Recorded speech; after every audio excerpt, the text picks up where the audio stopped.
All right, here we are. Now I should be able to see you guys. So hopefully you guys can find me again. It's one of those things, technology, it's magical, but sometimes it's challenging. So this is meant to be our book launch party. So give us a moment here as you guys find me again. So in the meantime, and let me just make sure that this is working. All right. So is this working? I see hold on just a second here, and I'm going to just put in the chat. Hello. Oh, good. You're here. All right. Fantastic. Yay. Oh, good. Okay. This solves it. Thanks, you guys. Fantastic. It wasn't going to be, what's a party by myself? What's the point of that, you guys? So we got to do it this way. This is much better. I'm so glad you guys are here. Thank you for joining me. So let me just make sure my phone is off so it doesn't beep at us. So how are you? So good to have you guys joining in. Phew, I know exactly. Thanks, Janine. Yeah. So, oh my gosh. Hello, Southern Alberta. I love it. So good to see you. And then Teresa's here. Ron is here. Deb is here. So great, you guys. Thank you so much. Eileen is here. Yeah. Oh, from France. Bonjour. Nice to have you here. Thank you. And then Germany. I love it. Costa Rica. Hello. Hello. So yeah, so our reason for gathering today, besides just to be together, because you guys are awesome, and it's always a good day when we're together, is to talk about boom, the new book. So this is our celebration moment. So so the book, you guys know, came out just a couple weeks ago. So we wanted to delay our book party long enough so that you had a chance to at least receive it. Some of you have read it and have already commented, left your beautiful comments on Amazon, which has been so fun to read. And some of the stuff you guys said really blew my mind. And I yeah, and that's what I'm so excited about to talk with you now, is to find out like what landed, what surprised you, what are you still mulling over, what are you thinking about, like where are you with the content of the book right now? Was it as so you guys know my process of channeling this book, and it was channeled, even though it's about 60% my voice talking as me, and then 40% like direct channeled from Isla. That all of it came from, like, I learned it all from Isla, and from Isla, who is, as you guys know, the mother of creation, the mother of all souls. And now now that you've read the book, you know the origin of her name, which is I as in will, and La as in love, which are in the book, as you know, the two major energies of the universe. We vacillate between will and love, will and love, will and love. And when she told me that was her name, I didn't know that yet. So she's as Isla, and she explained it. And then later the book came, and we have this whole section on will and this whole section on love. I thought, oh, okay, now I get it. That it is again about the growth of our soul, and how we go through this inhale and exhale, the inhalation where we go through will and we draw in, and we go through a process of separation, and then exhale back to consolidation with love. Yeah. So that is Isla. So cool, huh? But so yeah, so I was learning about it as I was writing it. And there were so many things that did stretch and blow my mind, and that I didn't expect. And I'm just curious if it was the same for you. The same if you felt the same way. I have heard from lots of people. Some people have said they really want to take time with it, that they're just starting reading, and they feel like they need to like integrate it. And this is a great place to do that, to talk about what you've read so far. And then some people said they literally, and I loved it, said they couldn't put it down. Pam Gregory said she couldn't put it down. Just she read it in a day, and she's got a lot of books on her nightstand. So I was so tickled about that. But yeah. And so I see everybody joining in. It is so good to have you guys here. Thank you. Oh, and Jane's on a trip in Oregon. Oh, hope you're having a great time, and hopefully not too much smoke. Or I went to college in Oregon, so I love it. And there's so much fun. There's so many fun things to do in Oregon. I wonder if you're down south. There's a cool cave down south, and there's a super cool tree resort where you sleep in tree houses. And I took my kids there a long time ago. It's really fun. You're at the train station, says Diana. Everybody's everywhere. I love it. Yeah, spill the tea. I read it in a day as well, and I'm a slow reader. That is awesome, Janine. I love it. So, okay. So let me ask you, like, if you're just getting started, or if you've already read it, what jumped out for you? What is something that hit home, or that you resonated with, that was helpful? Any thoughts? I would love to hear. So feel free to just share, and we'll talk about it. That's what I would love to do. To me, I can share a little bit as you guys are forming your thoughts. Share a little bit about and you feel it's so hopeful. Oh, I love that. I love that, Jen. It is exciting, to feel like the angels have always said it's inevitable, that that it's like they see the future and we're already there. That we this idea of the shift of consciousness that there's like no chance we can mess it up, that we're going to get there. But I love that. I feel like with this book that it takes things that I think we sometimes feel are inaccessible or far away or hard, and it brings them down to a level that is like as simple as understanding our own breath, as simple as understanding like very human ways of being. And it makes us, I think for me, it made me understand how that we really that back in like eons ago humans thought we were at the center of the universe. Maybe we weren't so wrong. like we are a universe. We are a universe, and we have a universe inside of us, and we are within a universe. So if we want to understand the universe, we can look at ourselves. It's not so different. So to me, that is inspiring because it's like it doesn't have to be complicated. I think sometimes we stretch and reach for things and make them more complicated in the process. Yeah. So I love that. The smoke is almost gone. Oh, good. I'm so glad. So, oh, good. I'm so glad you love it. Thank you. A sense of vastness of universe and of Isla. Yes. Oh my gosh. Hello from San Diego. Hello, hello. He said, yay, I made it. So happy to be here. I'm so glad you're here. Thank you, Dee Dee. He says, I literally had a knowing of what you were writing and what I was reading. It was so powerful. Wow. I love that, Jaja. That is so cool. That is, to me, that is what, for me, in my body, that's what truth feels like. And that is, I would agree with you that as this information came in from Isla, I had a similar feeling for it, that it landed more like remembering as opposed to learning. Does that make sense? Like it just felt so natural as the pieces came in. And there was only a couple places where there was one time where I misunderstood her, and I was heading down a path and I was writing, and it was about the expansion and contraction of the universe. And then I got several pages in writing, and then I reconnected, and she's like, no, that's wrong. I'm like, oh, then like delete. Okay, delete. She's like, no, I expand and contract at the same time. And then she gave me the visual I wrote about in the book. So this is in the book about how like we think about the universe as the Big Bang, and about this idea that there was this Big Bang and the universe is expanding and expanding, and everyone's discussing about, well, eventually will it contract? What will happen? As things move further away from us constantly, what will happen? And will the universe eventually turn around and suck itself back in, and we just become a blip or a black hole? Like what happens? And there's not an answer to that. But what Isla says is, she says it isn't sequential, that we experience expansion and contraction sequentially because time was introduced to the universe, but she lives outside of time. So outside of time, everything happens at once, which means expansion and contraction are happening at the same time. So the visual she gave me was of a luggage carousel and all the things in the universe riding out on the luggage carousel. And you could see them going all the way out. And then when they get to the other end, they just come around and come right on back. You know what I mean? And it's this idea of this continual, like energy is constantly moving in both directions.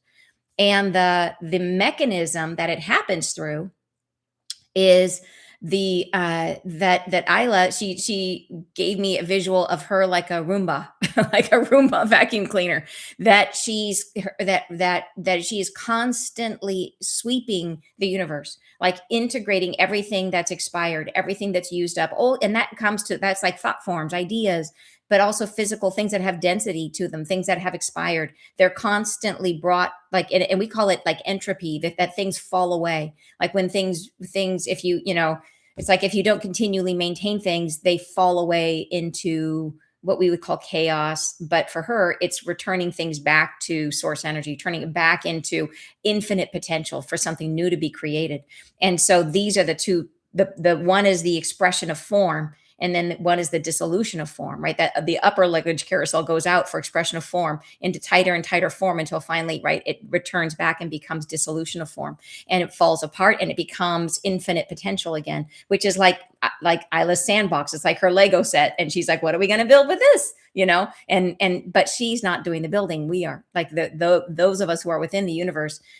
are building and creating, and she's learning through us. Yeah, so cool. Okay, so now I got to see what you guys are saying. Remembering. So you, yes, great. That is so cool, you guys. And let me come back up here. Oh, now this is awesome. So you guys, we've got a lot of great comments in here. You said, yeah, I'm so sorry. Yeah, the link. So I tried going in the link I originally used, and I ended up doing it this way because I couldn't do comments on the other link. So here we are. So I was shocked by how clear it was, despite the complexity of concepts. I love that. Thank you. That was like, as the human me, that was my goal. That was the human part of me. It's like, what can I bring to this party? This is Isla's party. What can I bring? I can hopefully bring like clarity. Like, so I would just work it and work it and work it and trying to make it clearer. And of course I had tons of help from, the team, Wendy and Kira both read it and went through it and was like telling me like, this is not clear. And so like, I had help and a beautiful editor that helped and that made it much, and showed me where I'd gone too woolly in the weeds or where it wasn't easy to understand, which is great. Yeah.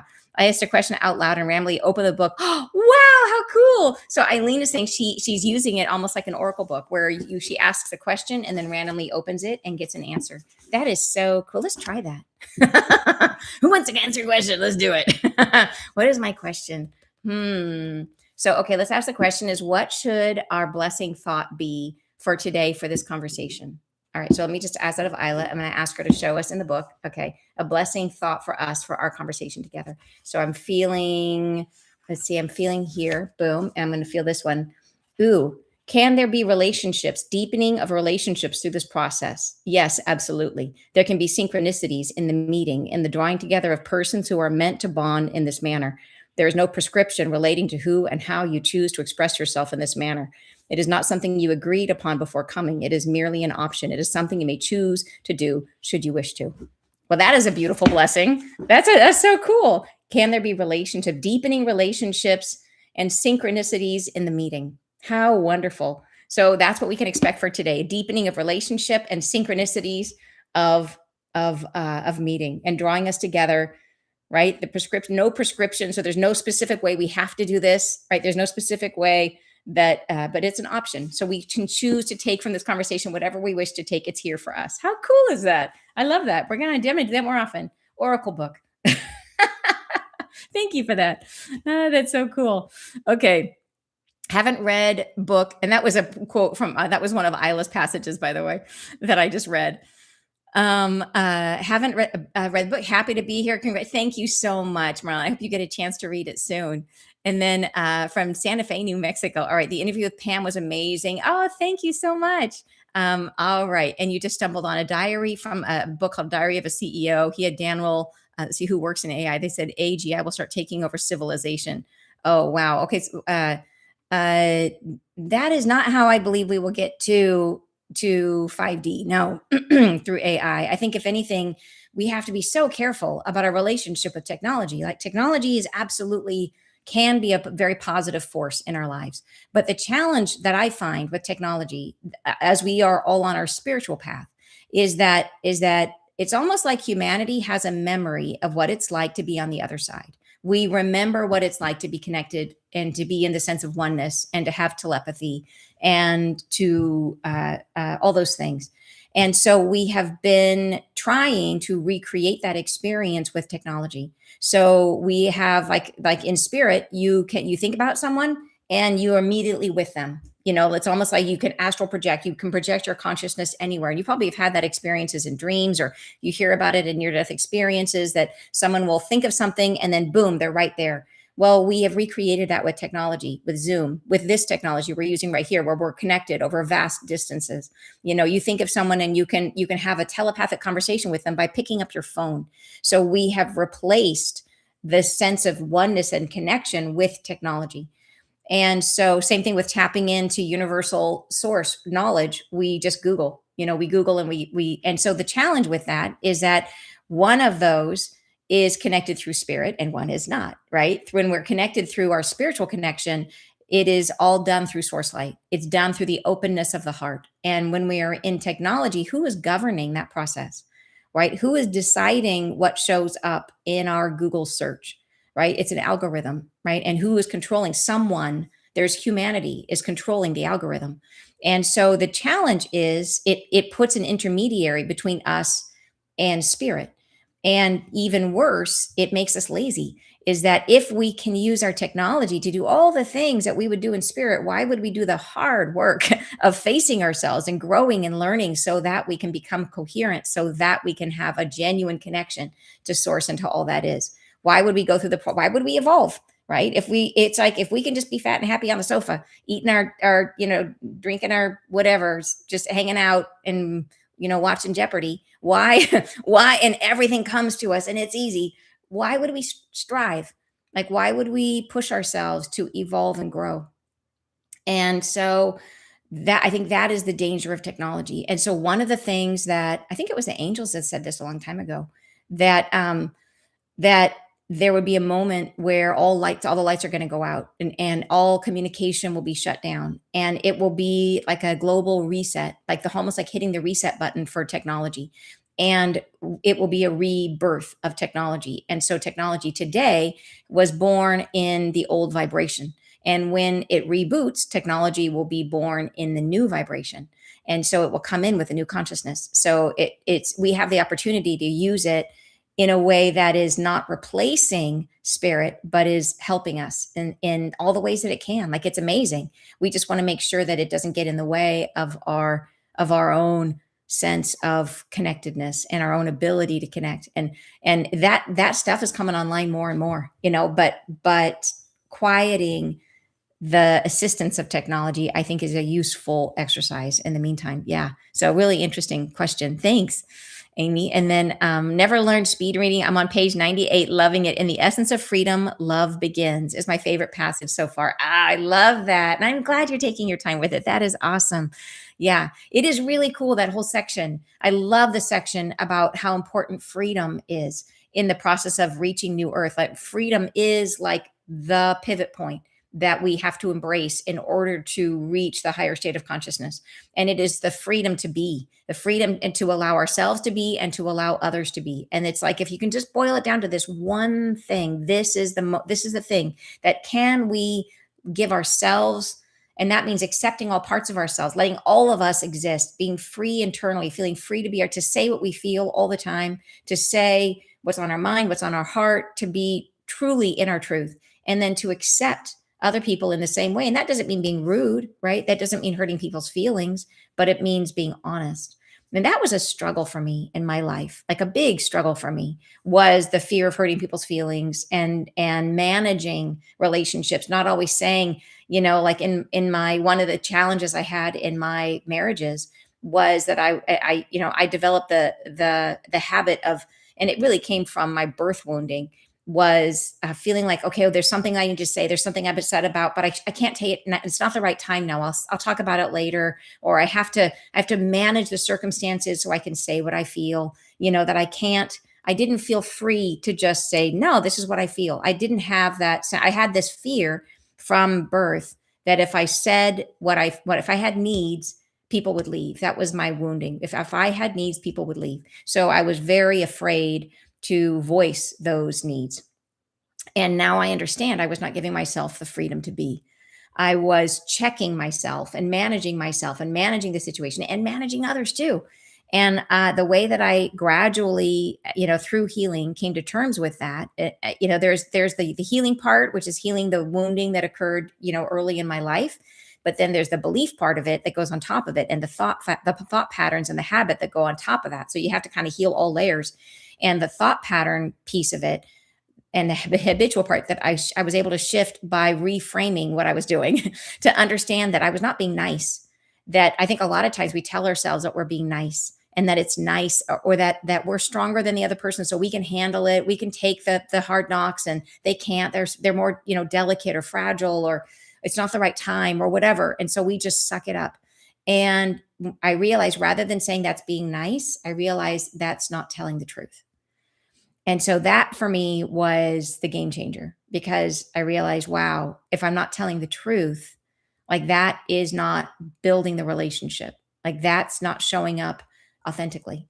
And so it is giving ourselves the freedom to be, and then also giving other people the freedom to be. So I was not giving the other person the freedom to react to my truth. I wasn't, by not giving myself the freedom to be, I am de facto not giving them the right to be free either. we're both living in the lie that I created, right? Which is that everything's fine, everything's fine.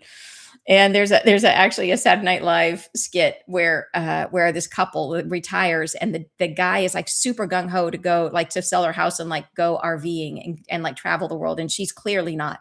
The wife is clearly not, and the kids come in and they're like, "Mom, are you sure this is what you want?" And she's like, "I love it." It's like so clear she does not love it. And it's the whole skit is that. The whole skit is, "I love it."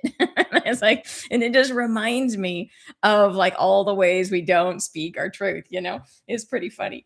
So yeah. So let me come down and see what else you can say. The story of creation is beautiful. This information was what I was searching for so long. Laura, that is amazing. And yeah, Astrid is saying, yes, remembering. It was introduced, explained in a way that anyone can understand and feel at the same time. Love that, Anna. Oh my gosh, remembering. I love it. Thank you, Zaza. And then let's see here. The book brought lots of ideas together for me and understanding. AGI seems to be a factor for human evolution. Interesting. And then I love her humor too, especially that even she gets irritated with the great central sun. She made me laugh out loud multiple times. I love that. She is actually really funny. I'm glad you felt her humor too, because I think she's hilarious. Yeah, and she does, and she's joking about it, but she will totally riff on him. It's really, and she's respectful, you know what I mean? But they are different. They're very different. And and it makes sense because she's feminine energy and he's masculine energy. So the things that make him do what he does is like he has no art, he has no finesse. And she's saying she's all about the artful expression and the beauty and all that kind of stuff. So yeah, it's pretty funny. Oh cool, we hit 111. I love that. Just got back from the West Coast vibing with the redwoods. Oh, how beautiful. Lucky you. Isla's alive today. Oh wait, I just lost my place. Uh-oh. Oh wow, I just lost my place a bunch. Sorry about that. Where are we? Oh, I lost my spot. What page are you on? Hold on just a sec here. Let me come back up. I just jumped and I lost where I was. There we go. Okay, now I'm back. There we are.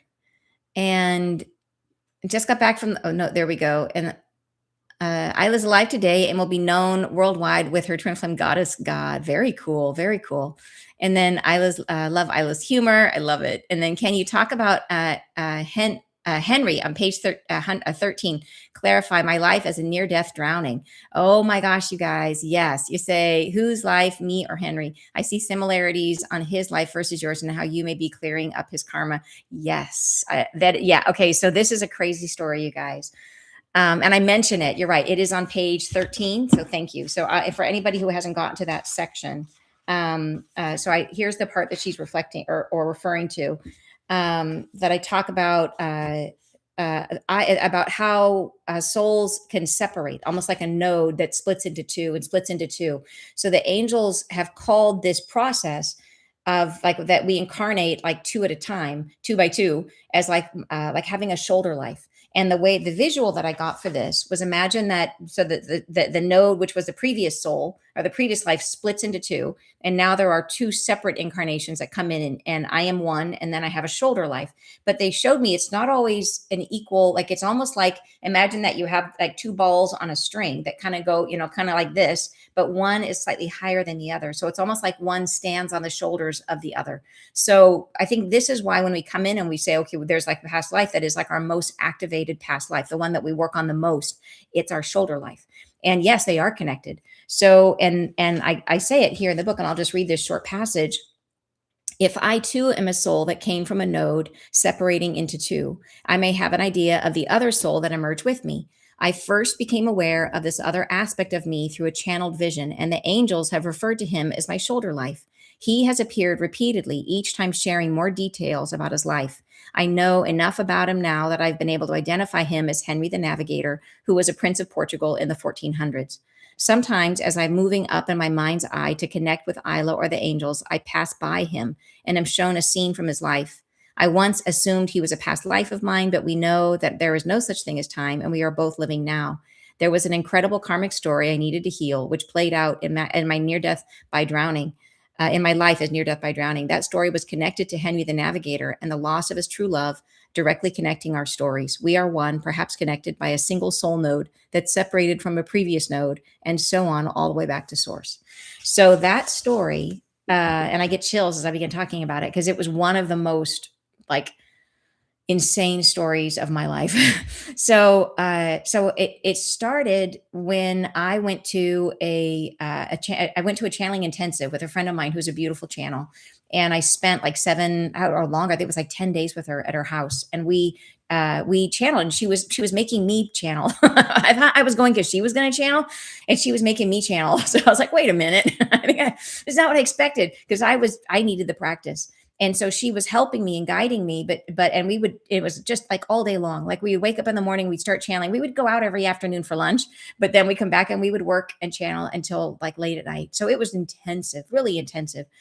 And so one time I went in, and when it got to be too much for me, like or when I would get lost in the stream, so that if I lost it, she would sometimes kick in and help me to channel. So she would pick up the thread. So she was helping me through the whole process. So anyway, so I went in, I started channeling, and I saw this past life with this man who I now understand to be Henry, but I didn't know at the time. I just saw him as this man who was probably, I saw him as like in his, I don't know, in his 40s. And I saw him teaching a group of young men, and it was all about navigation. And I saw that he was connected to the king, but he wasn't like, but he was working for the king, and that I could see that he was like designing expeditions, and that he loved it, that he was super interested in the expeditions. But I knew in this vision that what he really wanted to do was go on the expeditions, that he loved the adventure. He really wanted to be out, to be sailing, to be going, exploring. He loved the ocean. And but because his role was to do all the planning and to plan the expeditions, and it was really important, that he was never allowed to actually go. And so but I could see a ton of details about his life. I could see that he'd never been married. I could see he had no children. I could see like tons of stuff about this guy's life through this vision. But as the vision progressed, what I saw was that he's teaching this group of students, and he got this piece of, I guess I would call it technology. It was something that was used for like navigation. It was a physical object, and he received it, and he chose one student that was there who was doing things to learn this technology with him. And he deliberately picked this young man, and I could feel, as soon as he connected to him, I could feel that he was gay and that he was in love with this young man. And so he didn't want to admit that to himself, but he gave it to him knowing that it would throw them together. So they spent time together, and it was clear that the young man had feelings for him too, but Henry was too, like, did not want that to be true, like did not want to act on that. Like he was avoidant, I think he was very Catholic, and he just didn't want to, it wasn't something that was considered to be okay. And so he avoided the young man and in my vision, I saw it as a few weeks. Like he just was avoiding him and trying not to talk to him as this kind of came to a head. And the young man, because Henry was always talking about how he wanted to go on these expeditions, well, the young man signed up for the next, like he was on the crew. Henry found out that he was going to be on the crew for the next expedition. And Henry was relieved. He was glad. And the young man did it because, well, he thought it would bring him closer to Henry. That was something Henry always wanted to do, so he would do it too. So he would do it for him, basically. So the expedition had been gone some number of months when Henry found out that there had been a shipwreck, and that everyone had died, that the young man had died on this boat. And he was heartbroken. And that is when I lost my connection, and my friend picked it up, and she was processing the emotion and just sobbing and sobbing and sobbing, and the grief that he who was me felt in that life. And I was so heartbroken, because it was only through this moment that I realized like that this was like the love of my life. Like this young man was the love of my life in that life.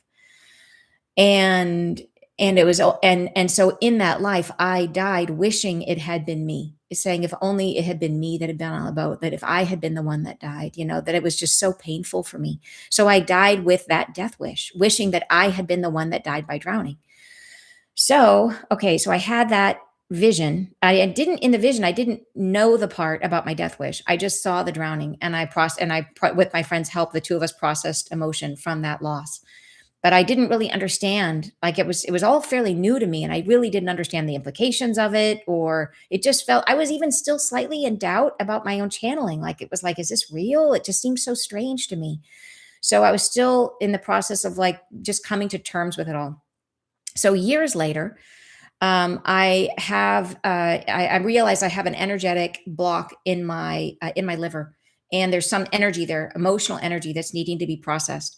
And I had scheduled. I was actually interviewing a couple different healers, and I had scheduled appointments with them as part of that interview process. One on the Friday night, one on the Saturday morning. And I knew I had this blockage in my liver. I'm like, great, okay, let's clear my liver. So first one I go to, and he works on it, and he's doing acupressure, and he's doing all these different things, and and doing some he had these anyways his whole practice, and he was working on it. And then the next morning, which I do not recommend doing this, going to two healing sessions twice in a row like that with two different healers. Like if it's the same healer and you're in a process, okay, that's different. But if you're just like bouncing like a ping pong ball from like one healer to the next, give yourself some time, because it was not good for me. So I went to the next healer the next morning, and she had this really cool table with this like crystal thing that she lowered over you. And then she started in with the acupuncture, and boom, my liver just, it didn't physically burst, but it energetically burst. And all of a sudden, boom, all these images were flowing through. And I could see like somebody was flipping pages of a book. Boom, boom, boom, boom, image, image, image. And I saw the images as they went by. What I saw was this sequence of death by drowning.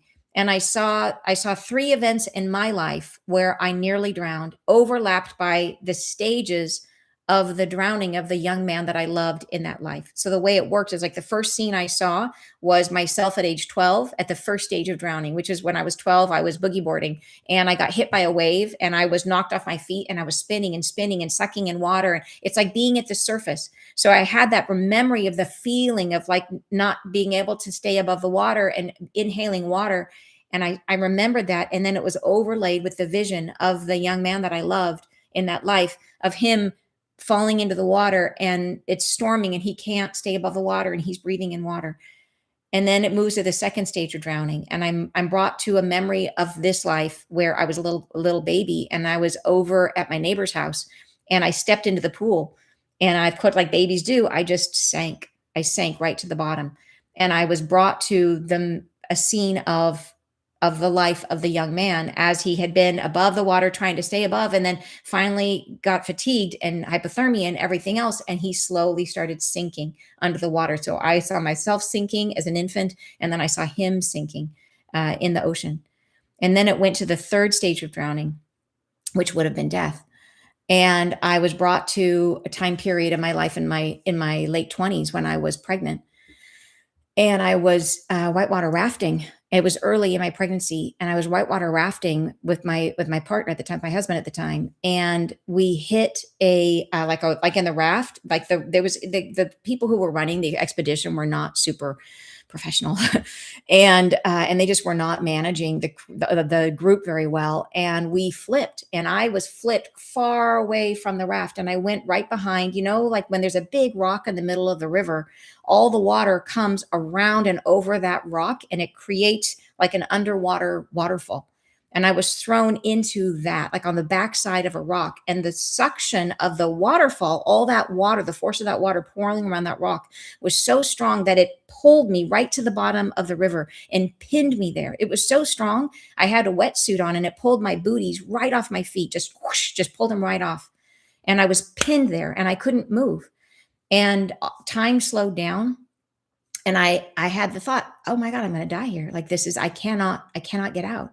I can't move. And I could see everything. I could see what was underneath the water. Like I could see the bottom of the riverbed. And I just had this feeling of like, I'm going to die. And all of a sudden something shifted. It was like a breeze came through, something shifted and literally pushed me up and out from underneath that. And I went right back up to the surface, and I came up, and the raft had righted itself, and I bumped up to the raft as but I was able to crawl around the side and get to the side. And then a kayaker came in, got me, and pulled me out. And I was shaking, I was so scared and so activated, so much adrenaline in my body. And I didn't know, I'm gonna get emotional now. When I went for my uh, excuse me, for my thing where they look at the baby at 12 weeks and the baby had died. And the baby had died at 8 weeks, had died during that accident. So, so, so what's amazing about this? Okay, give me a minute. I've told this story like 50 million times. I cry every time. Because it's so sad, but it's so beautiful, you guys. Because, okay, give me a second. I'll get my voice back. What's amazing is that I came to learn that that was my karma. My karma was that I was supposed to die by drowning because I wished it on myself, right? In my shoulder life, what would be considered a past life where I was Henry, Henry died with a death wish, which was that he wished he had been the one that died by drowning.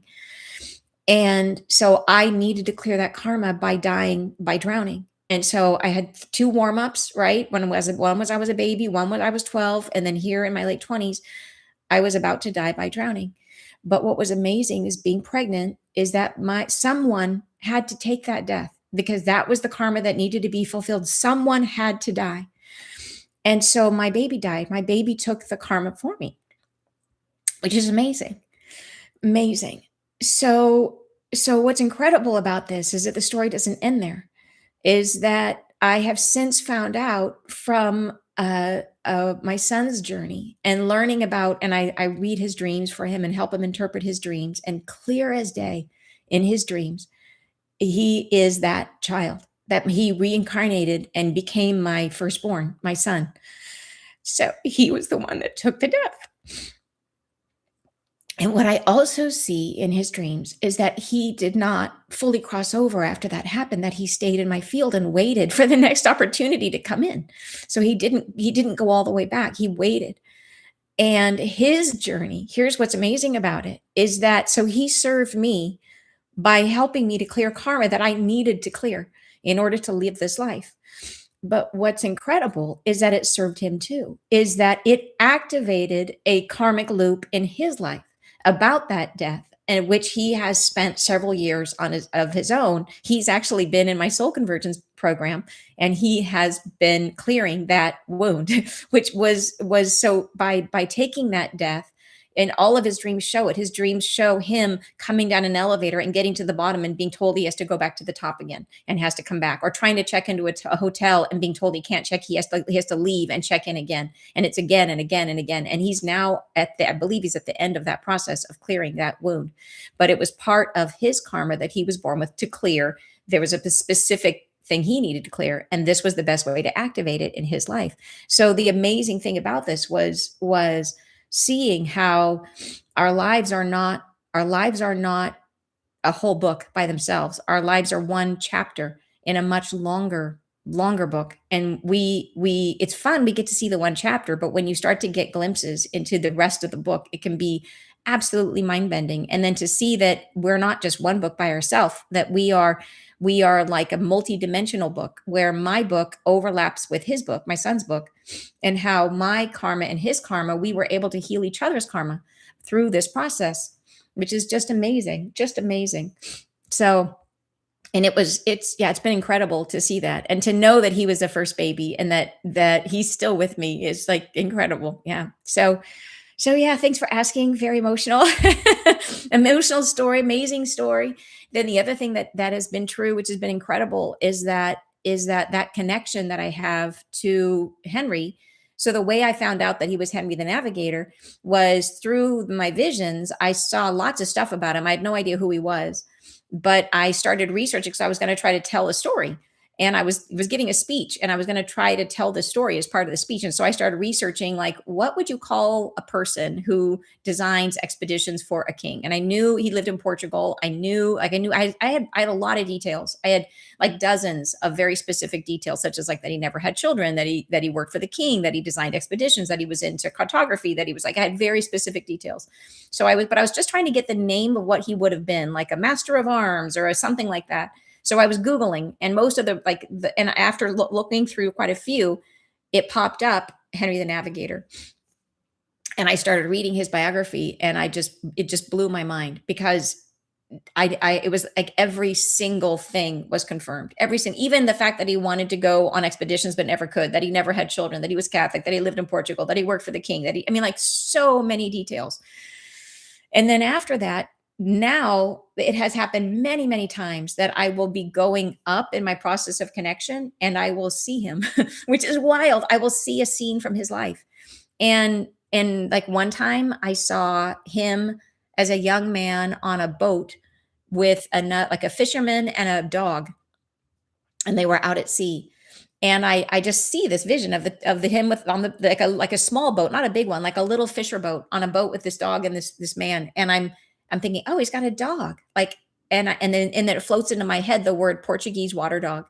And I don't know what that dog looked like even. Like I just got the words. I did never have thought about Portuguese water dogs. It had never been, I just never thought about it, but it popped into my head very clearly, Portuguese water dog. So as soon as I came out of the meditation, I Googled Portuguese water dog. And what I found was a story that came up, which was written about Portuguese water dogs, and saying that how they got their name is that apparently one night Henry the Navigator snuck out because he loved the ocean, and he talked to fishermen into taking him out on the ocean. And the fisherman had a dog, and apparently the seas got rough, and Henry was thrown into the sea, and the dog jumped in and rescued him and brought it back into the boat. And when they came back to shore and the king and queen found out about it, they were so grateful that they named the dog the Portuguese water dog, and all descendants of that dog are Portuguese water dogs. And I had no idea. And it was so amazing. So, yeah, so that was incredible. And I've seen one time, one of my favorites actually was one where I was not looking at his life. There was one where he was looking at me, and I was going up and I go right by him, and he's standing there and he's all dressed up and he's got this hat on, and he's a very skinny man. He's very, very slender, very tall, but he had so much, like I've since seen a photo of him and the photos cannot capture he had so much flair, and he's looking at me and he's got this crazy hat and he's giving me this like sideways, like I'm so fancy. And he takes his hand and he goes swoop down his hat, like showing off his hat to me, this long hat, and giving me this like sassy I mean, it was so funny and amazing. I was like, that's your personality. Like if I had to put it in a nutshell, that's who he was this incredibly like you could tell like he just had so much flair. I don't even know how to describe it. He is big on flair. And yeah, it was really, really fun to see. And you cannot like the photos I see of him, but you can't see that in the pictures. But that's how he showed up when he was showing himself to me. Anyways, yeah, but that's that idea of and I haven't recorded that piece of it on YouTube yet. I have an old video when I only knew half the story, before I knew that the baby was my son.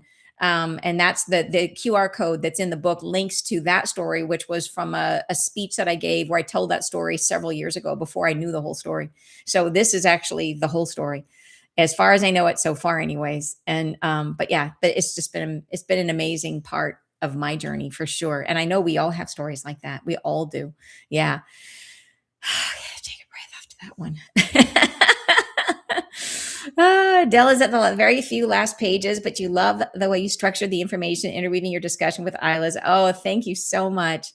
Like, well, loving the book. I'm so glad, Jennifer. That's awesome. You need to reread the book just like I re-listened to the weekly channelings. Thank you. The Lego analogy was so clear and made perfect sense. Oh, good. I'm so glad. Yeah, fantastic. There was one chapter of channel information towards the end of the book where every example Isla gave was specific to my journey, highly specific. Isn't that cool, Mark? Oh my gosh. Joyce says, I would love to have an audio of the creation practice from Isla in June 2026. Her guidance through this process is a gift of gold. I'm so glad. I do want to actually do an audio book. I don't know how to do it yet. I got to find, is there like a studio I can go to? I'd like it to have really good audio quality, better than what I do at home. So I need to figure out, maybe I haven't taken the time. I've been busy with a couple projects. So, but I really do want to do it. So maybe I'll look and see if there's like a local recording studio or something where I can do it and record it for you guys. And I don't want to do like an AI one. I feel like it would be better especially because there's so much energy in the book. There's so much energy transmission happening with this book. And so I would like to maintain that. I feel like you lose that. I actually had a very specific dream about that once, about AI, that it's not saying that AI was bad, but that to say not to use it as a teaching tool, because that it has no soul in it in that way. It doesn't communicate or transmit information from human to human in the way that human souls do. So they're saying it's not effective as a teacher. It's great for research or for certain things, but but when you're trying to communicate information, and learning that the soul matters. It's just like healing, it's like sound healing. What makes sound healing good? It's not the sound of a crystal bowl moving. It's the soul that hit it. It's the soul that created the resonance. A soul of the person. Primordial flame helps sending or maybe recycling what we let go of no longer serves. Blessing thought. Love it. You're saying, love this book and help me help heal a deep family wound. Such a blessing. Oh, that's amazing. And then I think I shared the page number on that section, right? Didn't I? On the QR code you were asking. I know I'm like way behind in the conversation, you guys. You're way ahead of me. I'm going to get down and you're going to be talking about what I talked about before, and I'll be lost. And I can't find it, but you probably answered it later in the conversation. But you'll see it. There's only a few QR codes in the book, and you'll see it in there. Thanks for joining us from California. Say, beautiful, going to use it this way too. Love it. Say, I'm also sleeping with my hand on the book. That's such a great idea, Astrid. Oh my gosh, very cool. Put it under your pillow, get the vibes, because there are serious vibes in this book, because every single time I was writing it, I was in connection with Isla. So yeah, it is. And it just was like, it was like being bathed in love every time. It was so cool. Yeah. So glad you made it in, Judith. Oh my gosh, sorry you were having trouble. Here we are drawn together, just as she said in her passage. I know, right? So cool. Practicing Isla's creation practice several times a day, past few days. Ah, awesome. I love it. From the Friday Live. That's so cool. Janet says, I've been waiting at the link that you sent me. Oh, I'm so sorry. I wonder if we should, I think that one is done as a, like I think I closed it. So hopefully people will, and I can't open it again. So I don't know how I would fix that. Darn, I hope people find their way here. Unless AI, unless is organic, we cannot trust at all. I wonder if we would send another email out to everybody, if they would check to see, just to let them know that to come back in. A mediumship is like this, that you think of a soul and they are right there. Yes, exactly. Yeah, that idea that we can just travel instantly. I left a message, but don't know if they found it. Oh, thank you, Judith. I appreciate that. This book just resonates so well. Love your analogies like the jellyfish. Thank you. Hi, lovely, beautiful souls. Welcome. I love the book. Advise my daughter to add this to her monthly book club. Oh, how cool is that? That's awesome. Thank you. Natural to remembering, I desire to hear all life in clairvoyance. You spoke of how you could hear someone's heart simply. Yes, that was amazing, you guys, just amazing. And it's only happened twice. And I say that, knock on wood, it's going to be, and I don't know how it's going to open, but I know telepathy is coming because I keep dreaming about it and dreaming about being pregnant and my belly being telepathic. And so, I know it's coming. And I've had several experiences of it, but yeah, it was incredible. Just like to directly hear the heart speaking is the best way I can describe it. And saying, like, the words were saying one thing and the heart was saying, this is what's really at the core of it. And it was concise. It was like, this is what's happening. And yeah, it was amazing, just amazing. And louder than I could hear it louder than the voice, which was wild. Yeah. So I couldn't ignore it. So amazing. It says AI is a tool to help us. Yes. Listen to music. Thankful for animals. Absolutely. Glad I found this on the site. The email link. Yes, I'm glad you made it, Doris. Sorry about the challenge with that. Lessons to create our experiences in the best possible light. Yes. Oh, I love that.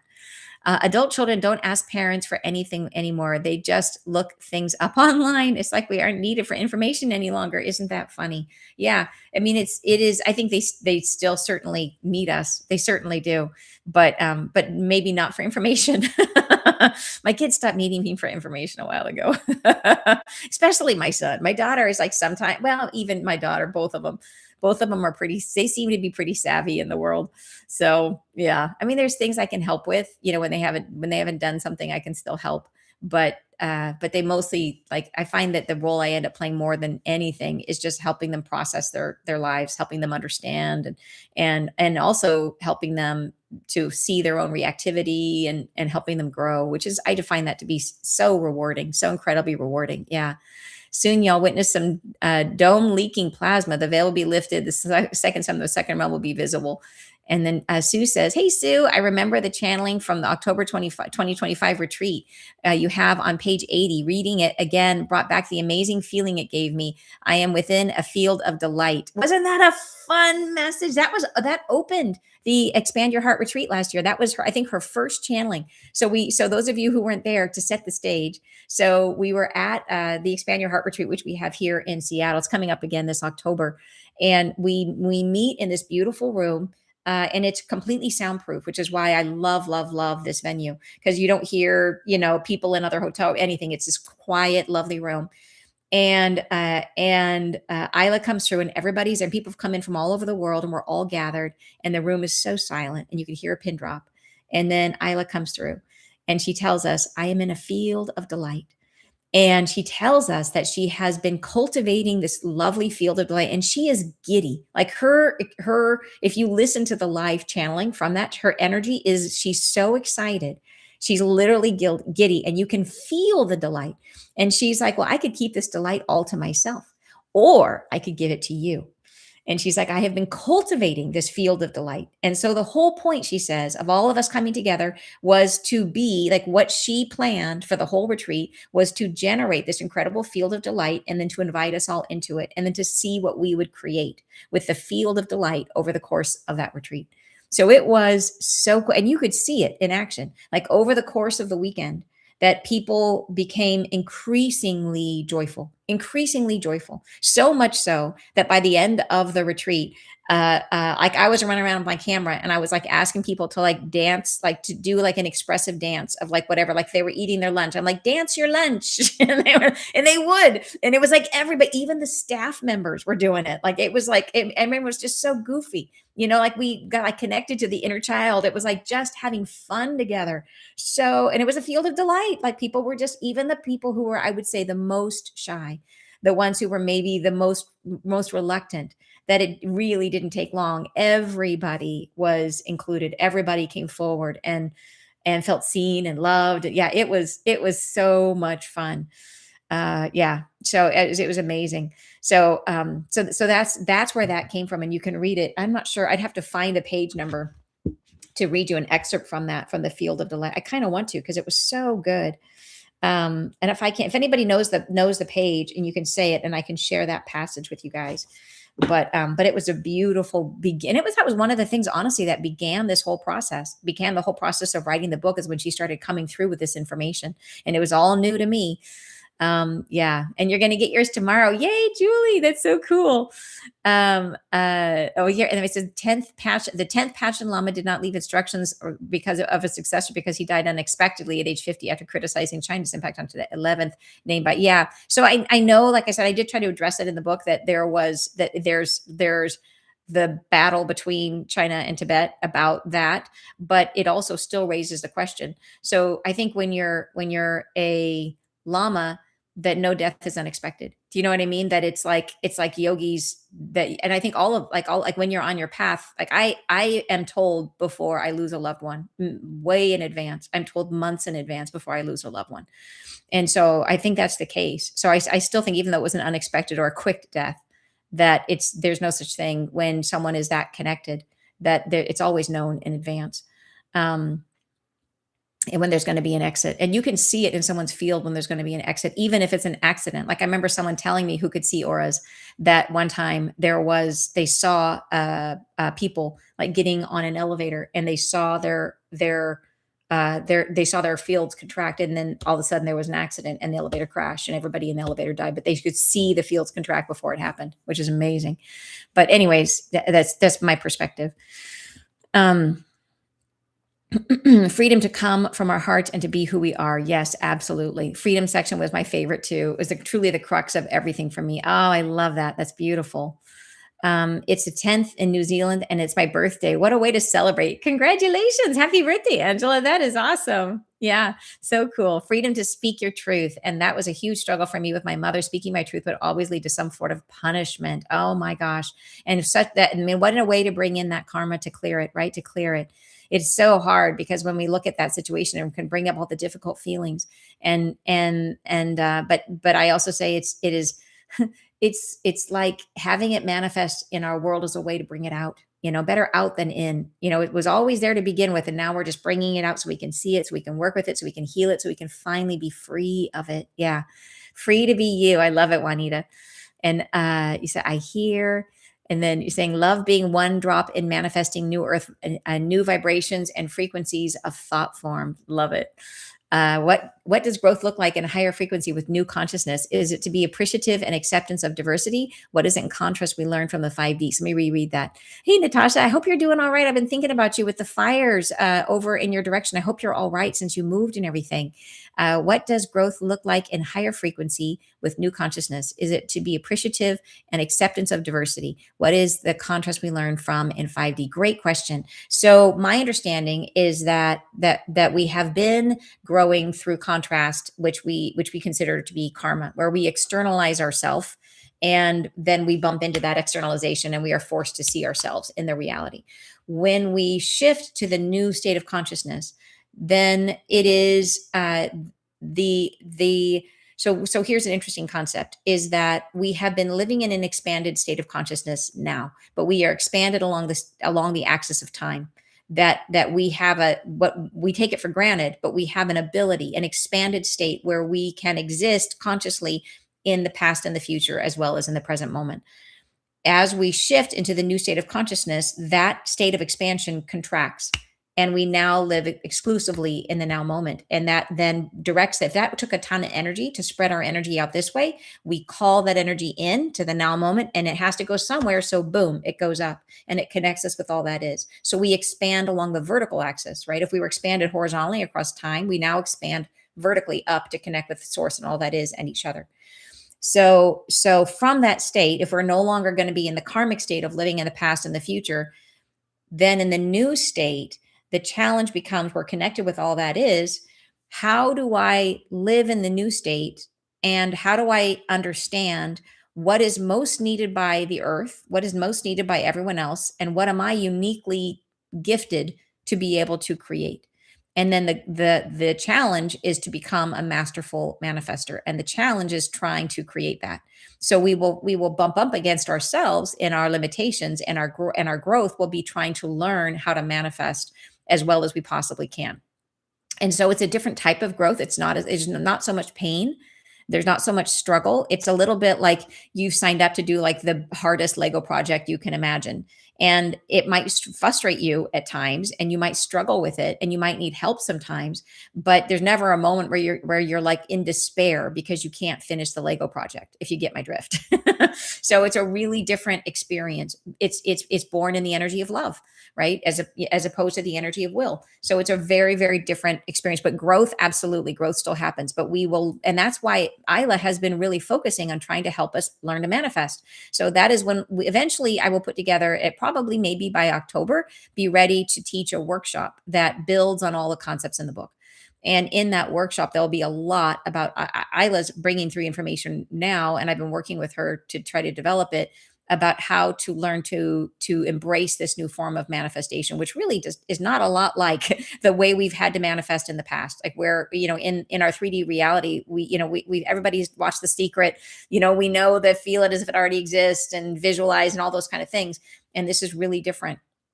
A really different way of understanding how to work with our energy. And she touches on it in this book, but I think reading it and living it are two different things. So the workshop will be helping us to live it, helping us to really bring it in and integrate it. How do we make it part of our daily living habit and practice?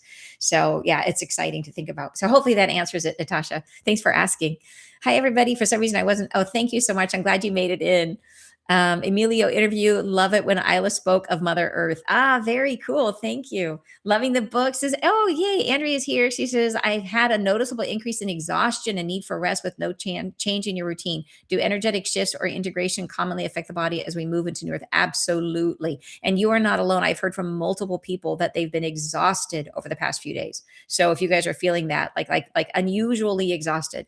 So that's, it's definitely something I've been noticing. And we are right now, Isla's been telling us that we are, all of us will be experiencing some change in this time period. We're right in the middle of eclipse season. It's also Lionsgate, which is like fabulous for manifestation, which is why she gave us that manifestation practice on Friday. But for sure, change is afoot for everyone. Yeah. Let's see. And then, here we are. Whoa, I just lost you again. Here we go back up. I lost it. It jumps like that sometimes. I think it's because I'm so far behind and YouTube is like, don't you want to catch up to the conversation? Okay, hold on. And I lost my notes. Okay, I'm going to go down here. Here we go. Where is it? Here it is. And you say, "Oh, thank you." Oh my gosh, you guys, I'm at the part where you're talking about when I was sharing my story. You guys are so compassionate. Thank you so much. And I can't, I'm just going to skim through that so I don't start crying again. I was reading but I love all the hearts. I'm seeing you guys. Wow. Yeah. Yes. Okay. Don't make me cry again. Oh, yeah. Wonder if you both planned that long before this life. We did. We did. Absolutely. Yes. So grateful. Oh, thank you so much. I said, I heard you share this on a podcast once, and I've been and have shared it so many times with people that struggle with loss. Thank you so much for what you offer to the world. Thank you so much, Carrie. That means a lot to me. It's such an emotional experience to hear, such a beautiful story. Thank you.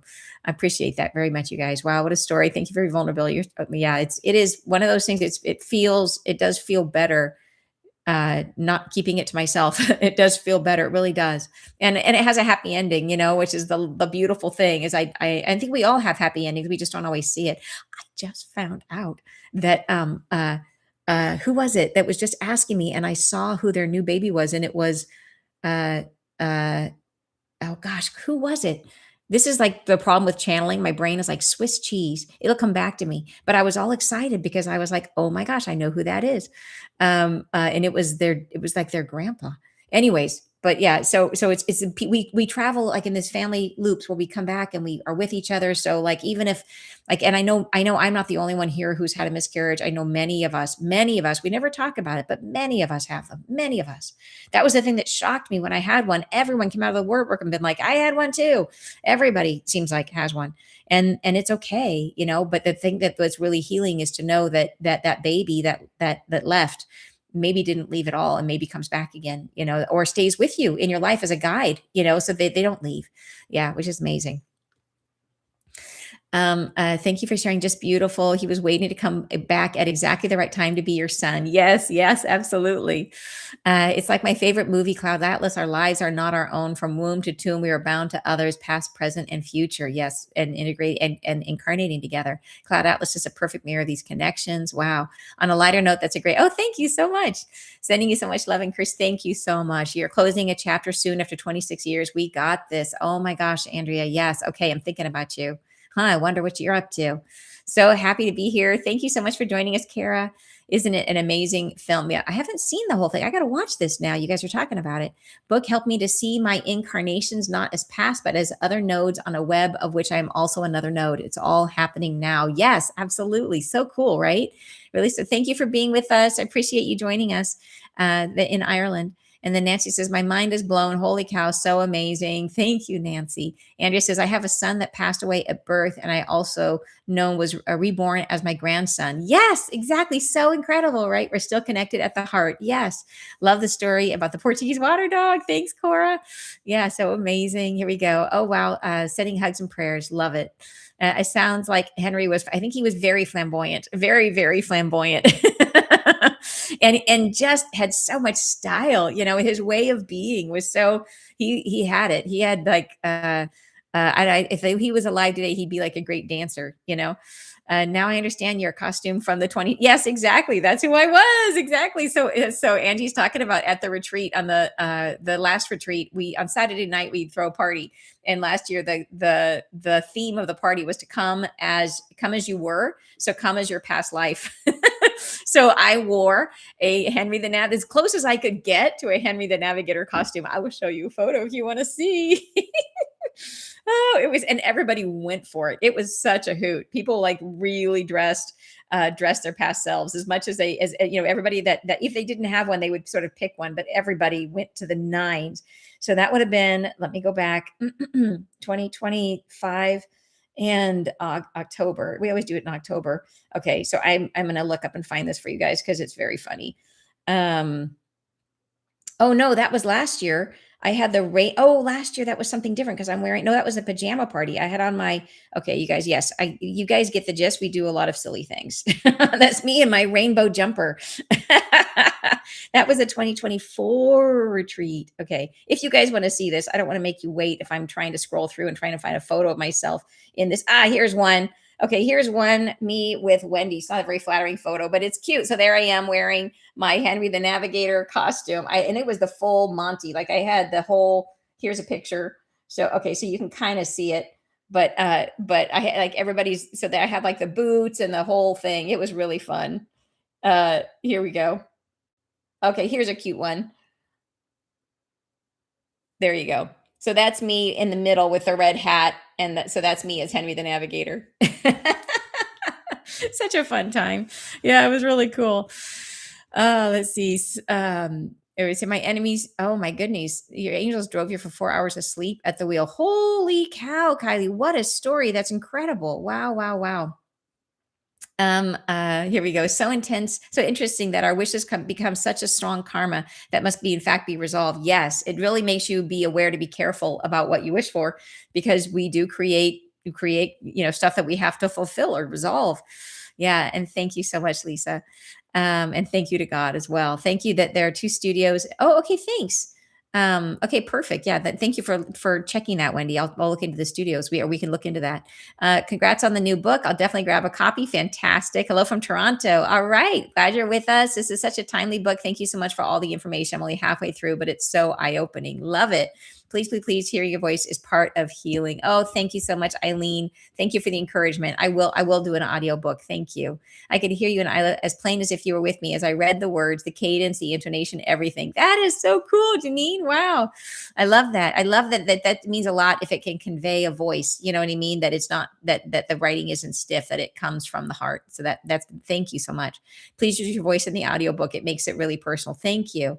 And they don't have angels either. AI doesn't. That's right. What is your favorite chapter and why? Oh gosh, what a good question. Thank you. Oh, if I had to pick a favorite chapter, oh my word. Okay, let me look at the table of contents and see. I do love the freedom one. The part about the shift of perspective and the journey from will to love. And that one talks about, and so when Natasha asked about the reason for incarnating, that's we go into depth on that on page 75, starting on page 75, that freedom being the gateway. So that where are we now? I find that one to be a really, really cool conversation. So, okay, so here's something kind of spicy that I didn't really address in the book at all, but there is a part in here. It's a part where Isla is talking, and I can't remember where it is. It's in one of the passages where she's chatting, where it's direct channeling, and she says that she is in a collaboration phase of development, collaborative development. So what that tells me, if you remember, so she says that she's talking about her own growth, and she says that she is in a collaborative phase, or she's in the collaborative stage of development. So that is actually a stage in the model. So she's telling us through that, she's telling us what her own, like if you think about, we talk about the 7 stages of growth, and then there are the 7 octaves, right? So you go 7, 7, 7, 7. Every time you go around the spiral, you're doing 7 stages.